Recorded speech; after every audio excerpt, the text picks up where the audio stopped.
तो प्रभु श्री राम जी के पिता का नाम था दशरथ, दशरथ के पिता का नाम था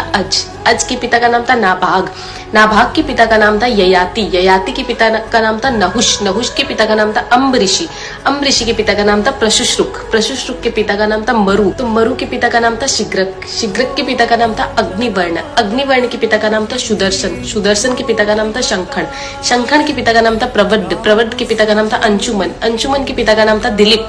दिलीप के पिता का नाम था भागीरथ, ये वही भागीरथ है जो गंगा को पृथ्वी पर लेके आए थे, जिसको भागीरथी के नाम से भी जाना जाता है। राजा भागीरथ के पिता का नाम था कुकुस्थ, कुकुस्थ के पिता का नाम था रघु, ये रघु वही राजा है जिनके नाम पर ये रघुकुल पड़ा, क्योंकि ये बहुत ही पराक्रमी और तेजस्वी राजा थे। आज भी कहा जाता है कि रघुकुल रीत सदा चली आई, प्राण जाए पर वचन न जाए। तो राजा रघु के पिता का नाम था राजा असमंज, राजा असमंज के पिता का नाम था राजा सगर, राजा सगर के पिता का नाम था राजा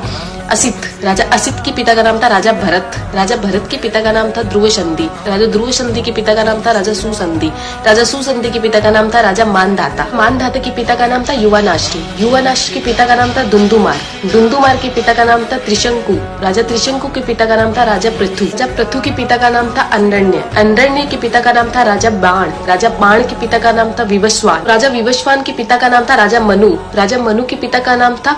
इक्ष्वाकु, इक्ष्वाकु के पिता का नाम था राजा कुक्षी, राजा कुक्षी के पिता का नाम था राजा विकुक्षी, राजा विकुक्षी के पिता का नाम था राजा कश्यप, राजा कश्यप के पिता का नाम था राजा मरीचि, राजा मरीचि के पिता का नाम था ब्रह्मा जी। तो इस हिसाब से हमारे प्रभु श्री राम जी ब्रह्मा जी की 39वीं पीढ़ी है, 39th। तो ज्यादा से ज्यादा ये वीडियो शेयर कीजिए, क्योंकि आने वाला इतिहास ये नहीं बोलना चाहिए कि सनातनियों को मुगलों का इतिहास तो पता था और खुद का इतिहास नहीं पता था। तो ज्यादा से ज्यादा इस वीडियो को शेयर कीजिए। जय श्री राम।